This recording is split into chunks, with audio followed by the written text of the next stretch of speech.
Ok, vamos a hasta nuestra última hora de esta semana y como quedamos, vamos a entrar al tema de la empresa. Hemos dicho que la oferta es la cantidad que el productor está dispuesto a producir y vender. Ok, entonces ahora lo que vamos a establecer o a entender es ese mundo de la oferta. Lo primero que tenemos que hacer es hablar del concepto de empresa. La empresa es un agente económico que tiene como función básica producir y o transformar los factores de producción para convertirlos en bienes y servicios aptos para el consumo o para la inversión. Entonces recuerden que tiene que existir alguien que combina mano de obra, que combina insumos, que combina tecnología, que combina maquinaria y que a través de un proceso productivo, que es la combinación de esos factores, obtiene un bien. Ese bien es el que él ofrece en el mercado. ¿Ok? En las economías de mercado, la empresa privada realiza la función productiva fundamental, ya que se caracteriza por contar con un empresario innovador que está dispuesto a arriesgar su capital en búsqueda de beneficio. En una economía de mercado estamos hablando de empresa privada, ¿okay? Es decir, de un ente que está buscando maximizar su ganancia. Aquí les tengo los tipos de empresas, pero no quiero perder tiempo en eso porque yo sé que ustedes lo ven en otras materias. Entonces, como saben, wow, estoy muy arriba. A ver, aquí estoy. A ver si no se me va para allá. Ok, entonces, te repito, no vamos a ver los tipos de empresas porque los tipos de empresas los pueden ver en otras materias. De todas maneras, ahí están para que lo pueden leer con calma. Lo que vamos a aclarar es que tenemos en la empresa el rol del inversionista y el rol del administrador. ¿Okay? Entonces, en empresas pequeñas, el inversionista es el mismo administrador, es decir, el dueño de la empresa asume el rol de hacer el proceso productivo, ¿ok? En las grandes empresas ya se diferencian claramente esos roles y una cosa es el propietario de la empresa y otra es el que dirige la empresa, el que realiza la función de producción de la empresa, ¿ok? Y ese punto es muy importante. Otro, más importante todavía, es el tema de los beneficios. Los beneficios son el motor que mueve al empresario. Los beneficios se definen como la diferencia entre los ingresos y los costos, ¿ok?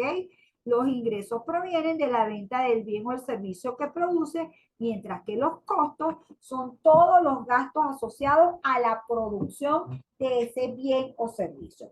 De manera que así como en el consumidor las variables claves eran utilidad, precio de los bienes e ingresos, en este caso de los empresarios, las variables claves son precio de venta y costo de producción, o también le podemos decir precio de producción. Uno suele decir los costos para diferenciarlo del precio del bien. Y bueno, vamos a hablar un poquito de esos conceptos básicos elementales de una empresa.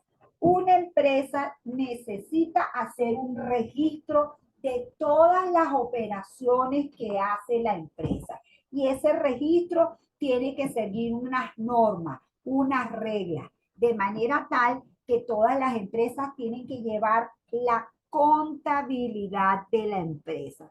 ¿Qué es la contabilidad de la empresa? Registro sistemático de la información de todos los movimientos de ingresos, gastos, activos y pasivos que realice la empresa en un periodo determinado, eso expresado en unidades monetarias, eso expresado en bolívares, eso expresado en dólares, expresado en euros, ¿ok? Es importante entender que una cosa son los ingresos y los gastos y otra cosa son los activos y los pasivos, ¿ok? Los ingresos y los gastos tienen que ver con las partidas de ingreso de dinero y de salida de dinero que van a estar presentes en la operatividad de la empresa, en el día a día. ¿Qué vamos a considerar ingresos? Las unidades monetarias que recibe la empresa por la venta del producto. Eso es lo que consideramos ingreso por venta. ¿Puede recibir otro tipo de ingresos? Claro que sí. Por ejemplo, puede recibir un ingreso por un activo financiero que tenga, una cuenta. Pero en ese caso, eso no lo vamos a llamar ingreso, eso lo vamos a llamar renta, ¿ok? En esencia, lo que nosotros vamos a contabilizar, también contabilizamos o los otros ingresos en forma de renta, pero nuestro Zoom, lo que nosotros necesitamos saber cómo va es el ingreso de la empresa. Y este ingreso, recuerden que está desagregado entre el precio del bien y las cantidades vendidas. Luego, en los gastos que tenemos, la salida de dinero que la empresa debe hacer por un artículo o por un servicio.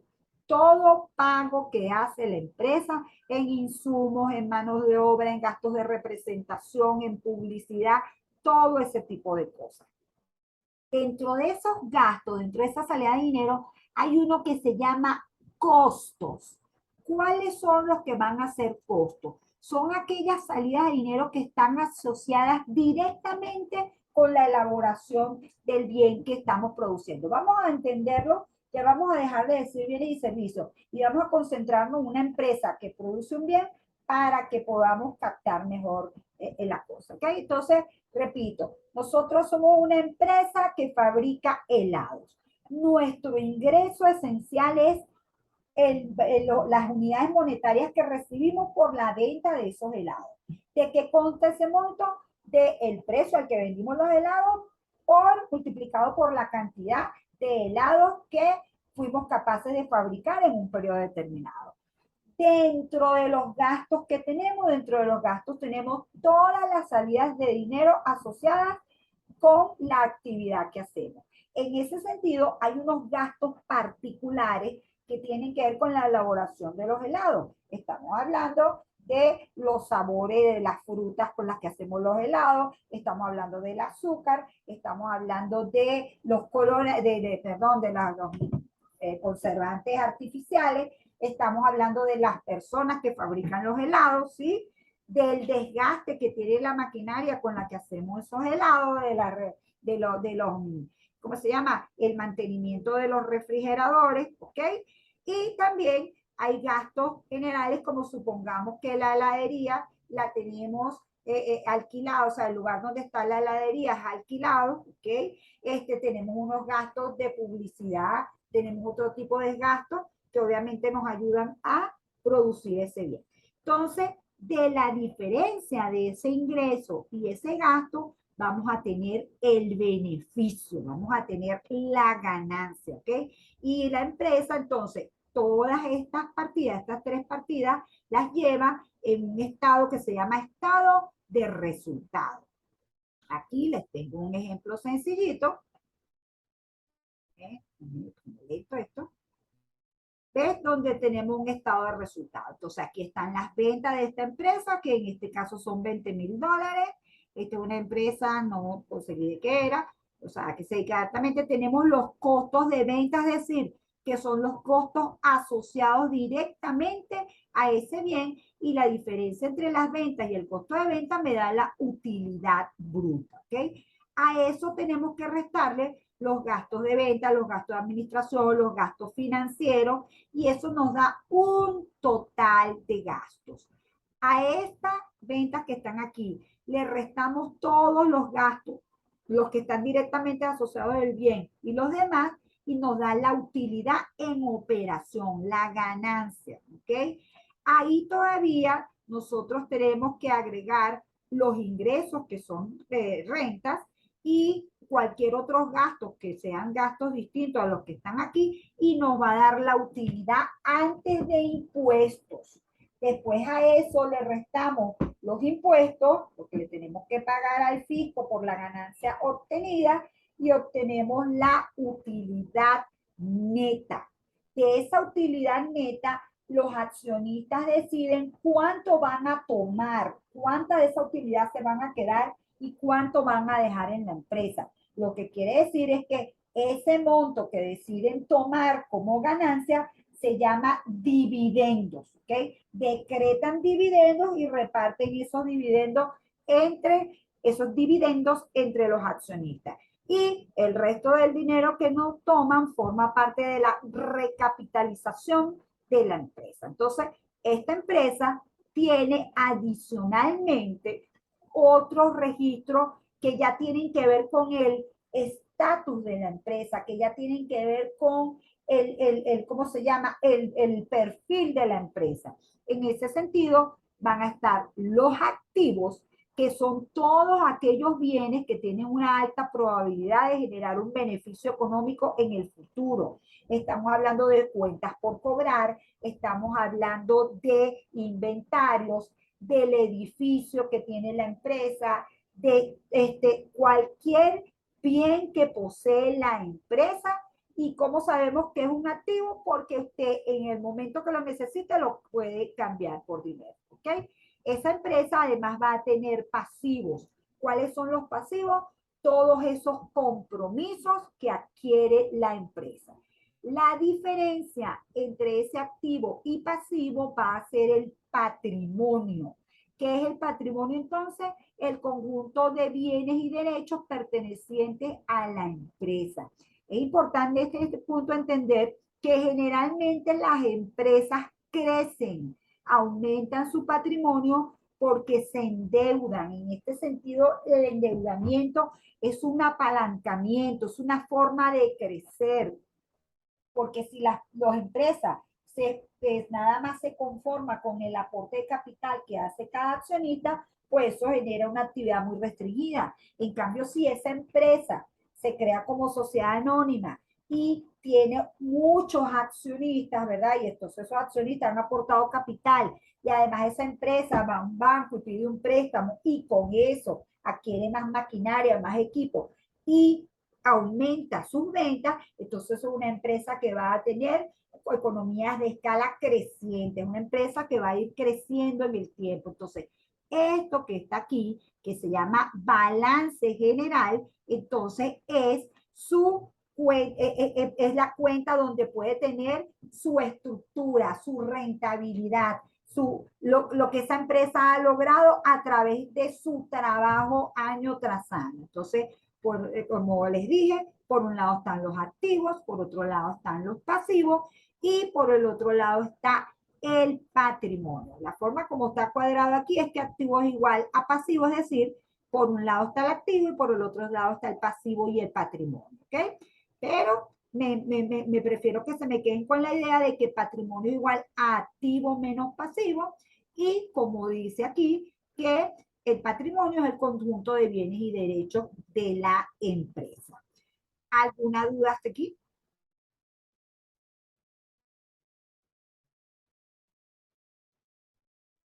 ¿No?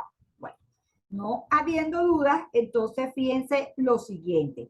Ya eso es lo que les podía decir desde el punto de vista contable. Ya vuelvo otra vez al terreno de la economía. Y entonces en la economía hay dos cosas muy importantes de entender. Una, que las empresas tienen el capital humano empresarial. ¿Quién es el capital humano empresarial? Las personas que dirigen la empresa y que generalmente, si la empresa es de un tamaño considerable, no son los dueños de la empresa. Los accionistas, que son los dueños de la empresa, se dedican a delegar en una tercera persona que está capacitada, que sea esa persona la que realiza las funciones de planificar, de coordinar, de dirigir y de controlar toda la actividad de la empresa, ¿ok? Por supuesto, esa persona va a permanecer dirigiendo esa empresa en la medida que sea capaz de generar ganancias y que esos inversionistas tengan sus dividendos. Si esa persona no genera esa ganancia, por eso que ustedes que en cualquier organización ven que cuando, por ejemplo, en los famosos equipos de fútbol, cuando los equipos pierden, el entrenador generalmente es el que sale del equipo, ¿ok? Y así como en cualquier empresa pasa lo mismo, ¿ok? Entonces, un punto importante, Las variables claves desde el punto de vista económico son el precio del bien y el costo de venta. Pero luego viene una distinción aquí importantísima para mí. Existe una importante distinción entre el costo contable y el costo económico. Para los administradores, los costos que se toman en cuenta son los que implican salida de dinero, lo que les acabo de nombrar allá arriba. Y obviamente eso en economía lo llamamos costos explícitos, son costos que están allí que usted puede cuantificar. Pero para los economistas los costos deben incluir, aquellos costos que no representan una salida de dinero. Es decir, aquellos costos que implicaron, aquellos elementos que implicaron un costo de oportunidad. ¿Qué queremos decir con esto? Que ese capital empresarial pudo haber generado un ingreso haciendo una actividad distinta a la de esta empresa, ¿sí? Ese capital físico o ese dinero de esa empresa pudo haber generado una rentabilidad haciendo otra actividad. Entonces, cuando nosotros hablamos de los costos desde el punto de vista económico, incluimos este tipo de costos que llamamos costos implícitos y que son ese costo de oportunidad, lo que se ha dejado de ganar haciendo una cosa distinta por lo que estamos haciendo. ¿Okay? Entonces es importante entender ese tema del costo económico. ¿Por qué? Porque desde el punto de vista de nosotros los economistas, la empresa realmente está recibiendo ganancias cuando sus ganancias, valga la redundancia, cuando su diferencia entre ingresos y gastos de forma contable le generan una ganancia que es mayor a la que hubiese obtenido con la mejor alternativa. Ahí efectivamente él está ganando. Quiere decir entonces que cuando una empresa genera ganancias desde el punto de vista contable, no necesariamente está generando ganancias desde el punto de vista económico. Para que sea desde el punto de vista económico es porque efectivamente tanto el capital empresarial como el capital físico, como el patrimonio, los recursos financieros que están colocados en esa actividad, allí es donde están rindiendo sus mayores beneficios. En cualquier otra actividad estuvieran rindiendo menores beneficios. Entonces, importantísimo entender que toda la teoría del productor entonces se fundamenta en un tipo de costos totales que los vamos a desagregar en costos fijos y en costos variables y que de alguna manera toma en consideración que puede haber unas ganancias que se llamarían ganancias contables o ganancias normales y unas ganancias económicas. ¿Okay? Entonces, aquí, en esta teoría del productor, hay varios elementos que me interesa destacar. Uno, ya lo hemos hecho antes, es la función de producción. Siempre tienen que recordar que la función de producción no es más que la expresión matemática, ¿verdad?, que nos permite a nosotros establecer que el individuo, o que la empresa, perdón, para poder producir los bienes y servicios, ha tenido que combinar factores productivos, ha tenido que combinar capital físico y ha tenido que combinar capital humano o trabajo, y que además ha tenido que establecer una tecnología determinada, es decir, ha adoptado una técnica determinada para hacer los helados con una maquinaria específica, que en el corto plazo él ya tiene la infraestructura, ya tiene la capacidad instalada y él lo que tiene que decidir es la cantidad de helado, la cantidad de producción en la cual él maximiza sus ganancias, él maximiza sus beneficios. Que cuando estamos hablando de largo plazo, ya estamos hablando de que no solamente varía el factor trabajo, sino el factor capital.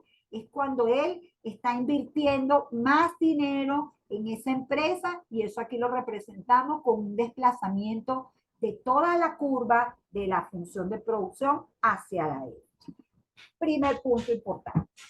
Segundo punto, más importante todavía, que en la teoría del productor nosotros establecemos que siempre que se aumente la cantidad del factor variable, que es el trabajo, va a aumentar la producción. Pero que en un primer tramo, una unidad adicional de trabajador va a generar una mayor cantidad de producción, pero que en la medida que vamos a incorporando más trabajadores, ese rendimiento por trabajador va disminuyendo. Inclusive hay que tener mucho cuidado porque puede estar la empresa en un nivel donde hay demasiado factor trabajo y la producción, en vez de aumentar, termina reduciéndose. Es decir, que existe una ley que llamamos propensión marginal del trabajo y que esa propensión marginal del trabajo es decreciente. Aumenta primero en grandes cantidades, pero después llega un momento en que va creciendo en una proporción menor. Esto es intuitivamente lo mismo que cuando vimos la parte de los principios que permiten la elección, vimos el cuánto consumir. Cuando vimos el cuánto consumir, vimos que era una relación de costo-beneficio, ¿ok? Y que eso era una decisión que se tomaba en el margen, es decir, que se iba incorporando una unidad adicional y que se hacía el costo-beneficio de esa unidad adicional. Eso es lo que hacemos aquí. Y lo que hacemos además es establecer que aquí, en la medida que vamos aumentando el, el factor trabajo, el crecimiento de la producción se va haciendo cada vez menor. ¿Ok? Veamos el gráfico, los números aquí para que nos ayuden un poquito. Fíjense, estas son las cantidades de trabajadores. De 0 trabajador, obviamente no se produce nada, ¿ok? Cuando tenemos un trabajador, logramos una producción de 0,55. Cuando tenemos, esto es producción de trigo y estos son toneladas métricas por hectárea. Cuando tenemos 2 trabajadores, tenemos 1,42. Fíjense cómo va subiendo a 250, 381, 5, 580, 653. Fíjense que el aumento ocurre, pero el aumento es cada vez menor. Eso es lo que se llama productividad marginal del trabajo. ¿Cuánto varía la producción total cuando variamos la cantidad de trabajadores? Fíjense que de 0,55 sube a 0,87, sube a 1,08, a 1,31, pero después, cuando incorporamos el trabajador 6, crece, pero solamente el aporte es de 0,8. El aporte del próximo trabajador es de 0,73, de 0,42, de 0,25, inclusive ya el aporte del trabajador 10 es bastante, ha hecho que la productividad marginal del trabajo se reduzca. Un poco esa es la expresión de que muchas manos ponen el caldo morado, güey. Resulta que para la producción no basta con que nosotros digamos, no, no importa, yo tengo una capacidad instalada para producir 200 helados, yo voy a producir 200 helados todos los días, no tengo nada de qué preocuparme. No, cada día yo tengo que establecer, dependiendo de cuánto es el precio del helado y cuánto es el costo de producir el helado, cuál es la cantidad que me va a permitir a mí maximizar mis ganancias. Así como ocurre con el productor, hay mucho emprendedor que hace la cosa más o menos intuitiva, ¿ok? Y hay otro productor que sí hace, sobre todo si dejamos el manejo de la presa en manos de gente que sabe, pues obviamente ese gerente de esa empresa va a estar muy pendiente de cuál es el nivel de producción que permite maximizar las ganancias. ¿Okay? Entonces, en ese sentido, lo primero que el productor tiene en cuenta es que de su función de producción, el tramo de rentabilidad está más o menos por aquí. está en esta situación en la cual aumenta la productividad marginal, ¿ok?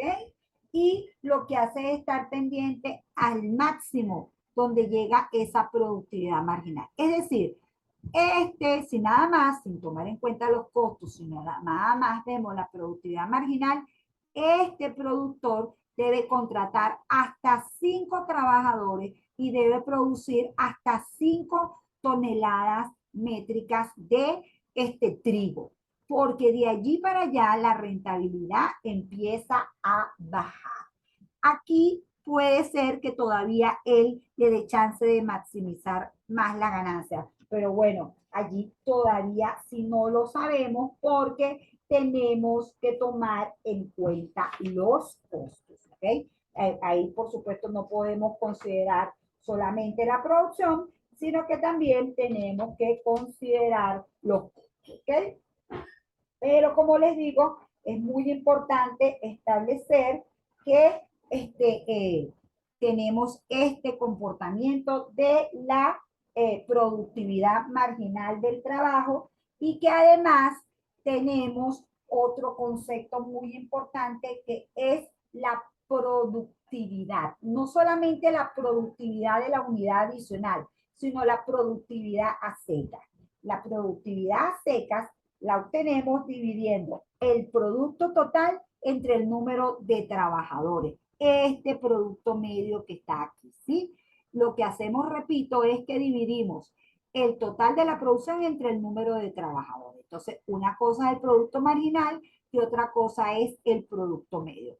Fíjense cómo viene la evolución de cada uno y nosotros vamos a conseguir el nivel óptimo de trabajo cuando la productividad marginal del trabajo sea igual a al producto medio. ¿Okay? Entonces, eso ocurre más o menos en torno al quinto trabajador. Se dirán, bueno, aquí también son iguales. Claro, jóvenes, pero aquí no hemos empezado, aquí estamos todavía en un entorno, ¿cómo se llama? En el cual no es el óptimo, o sea, porque todavía podemos seguir produciendo. A ese nivel estamos todavía por aquí. Entonces, obviamente, lo podemos hacer es en el punto donde tenemos un nivel de producción que es más alto que el anterior, ¿de acuerdo? Es decir, aquí tenemos 0,5 de producción y estos son iguales.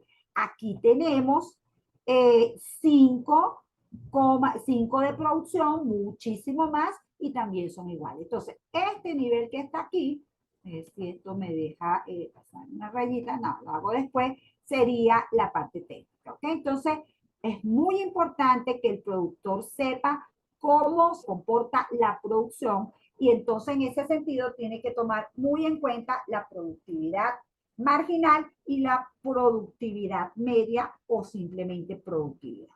Esa es una parte de la ecuación. La otra gran parte de la ecuación son los costos. Y en ese sentido, las empresas tienen unos costos fijos, unos costos variables y unos costos totales. ¿Cuáles van a ser los costos fijos? Son los costos que no dependen del nivel de producción. Usted produzca 0 o produzca 100 o produzca 500, usted tiene que desembolsar ese dinero. Estamos hablando, por ejemplo, del costo del edificio, del aire acondicionado, ¿okay? Estamos hablando del alquiler. Esa es una buena, supongo que usted paga alquiler. Bueno, usted va a pagar un alquiler de 200, no importa que no produzca nada o que produzca el máximo de la capacidad. Eso es un costo fijo. Luego, usted tiene los costos variables. ¿Cómo vemos los costos variables? Son los costos que sí dependen del nivel de producción. En la medida que usted produzca 0, el costo variable es 0. En la medida que usted empiece a producir, el costo variable va subiendo. ¿Por qué? Porque el proceso productivo implica que usted contrata mano de obra, que usted compra insumos e incorpora insumos al proceso productivo y entonces ese costo variable va a arrancar de 0 y va a ir aumentando en la medida que aumenta la producción. En el caso del costo fijo, nosotros lo vamos a graficar como una línea horizontal, simplemente para indicar, supóngase que esto sea un valor de 50, que no importa cuánto sea la producción, usted tiene que cancelar eso. Luego el costo variable va a depender del nivel de producción y obviamente el costo total va a ser la suma del costo fijo, por eso arranca desde este punto que está aquí, más el costo variable, por eso es una paralela del costo variable, ¿ok? Entonces, repito, primera cosa importante, existen unos costos que están asociados directamente a la producción, existen unos costos que no dependen del nivel de producción y los costos totales incluyen los costos fijos y los costos variables. En el caso económico, inclusive incluyen el costo de oportunidad, ¿ok? Muy bien. Al igual que del lado del ingreso, yo no me voy a preocupar por los costos totales solamente, sino me voy a preocupar por cuánto aumenta los costos totales cuando yo aumento la unidad de producción adicional. Por eso es que igualito que en el caso de los individuos, es una decisión que se toma al margen, ¿ok? Otra cosa muy importante que ocurre es que yo no trabajo con los costos totales, sino con los costos divididos entre la producción, es decir, con los costos unitarios. En ese sentido voy a tener costos totales unitarios, costos medios unitarios, costos fijos unitarios. ¿Cómo se obtiene eso? Bueno, el total de costos lo divido entre el total de la producción, ¿ok? Así como yo sé que el precio es el costo por unidad, ¿sí? El costo de una unidad, pues también el costo total por unidad va a ser cuánto es el costo de producir una sola unidad. Importante entender que el costo marginal, es decir, el ritmo al que van a crecer los costos cuando yo compro una unidad adicional o cuando yo produzco una unidad adicional, tiene forma de U. ¿Qué es eso que tiene forma de U? Eso lo que significa es que los costos van a tener un tramo decreciente, perdón. Lo de la forma de U es porque los costos van a tener un tramo decreciente, van a llegar a un punto mínimo y después van a tener un costo creciente, ¿ok? Más adelante vamos a saber más del impacto que eso tiene. ¿Alguna pregunta hasta aquí?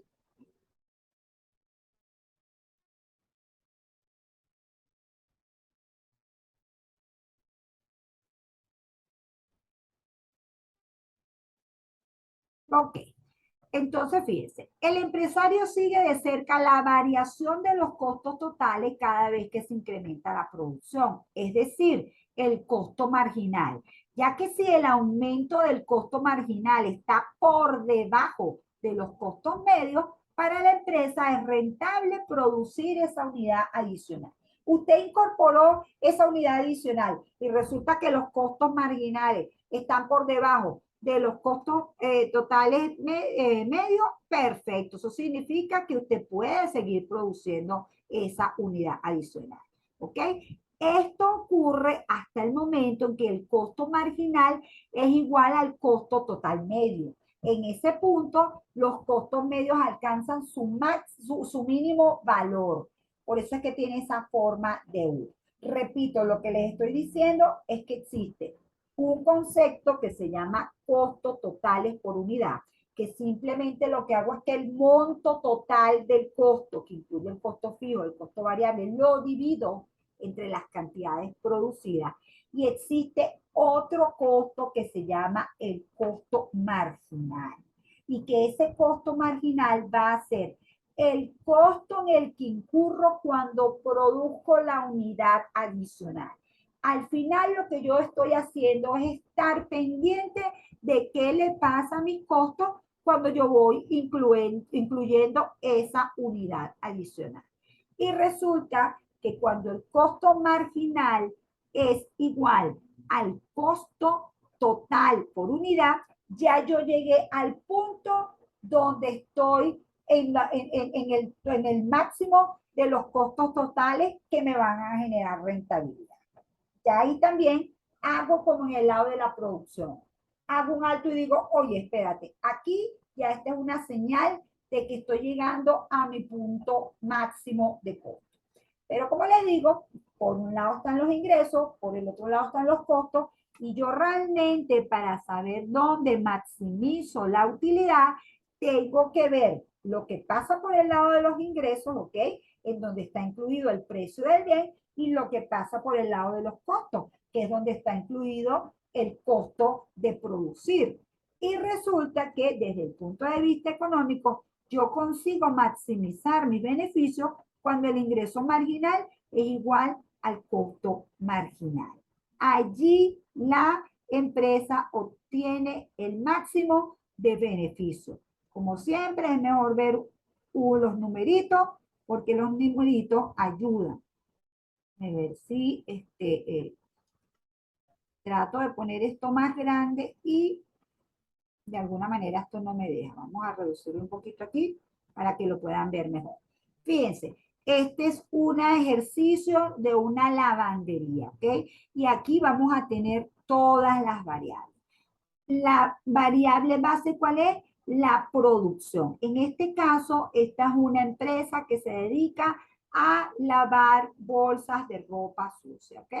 Obviamente esa empresa tiene una cantidad de lavadoras determinada y lo que hace es ver cuántas lavadoras pone a funcionar y cuántas personas van a estar trabajando. Entonces, ¿cómo sabe él cuál es la cantidad óptima de bolsas que tiene que lavar? Bueno, tiene que tomar en cuenta, por un lado, el ingreso que obtiene, ¿ok? El ingreso que obtiene y tiene que tomar en cuenta el costo del bien. Pero fíjense que si yo nada más me quedo con el ingreso total y el costo total, pues esa diferencia no me dice mucho. ¿Ok?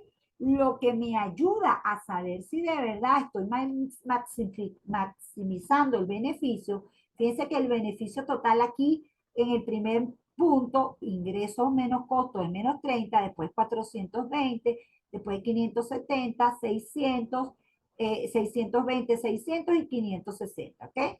Yo, la guía que tengo para saber hasta dónde tengo que producir es que esté pendiente de qué pasa con los costos cuando introduzco una unidad adicional. Es decir, que yo esté pendiente de qué pasa con el costo marginal y que ese costo marginal yo lo compare con mi ingreso marginal, y la forma de yo medir mi ingreso marginal, la guía de eso es el precio. En otras palabras, siempre que el precio me esté por encima del costo marginal, yo voy a estar ganando. Y yo maximizo mi ganancia en el punto donde el costo marginal es igual al ingreso marginal, que es el precio. Por aquí, que es el precio. 10 igual a 10. ¿Ok? De allí en adelante yo puedo seguir produciendo y obteniendo ganancias. Claro que sí. Pero lo hago al punto de sacrificar ganancias. Es decir, en vez de obtener, cuando llego a 135 bolsas lavadas y 14 personas empleadas, tengo una ganancia de 620. Si yo contrato una persona más, es decir, si trabajo con 15 trabajadores, voy a tener ganancias, sí, pero me estoy dejando de ganar 7. Y lo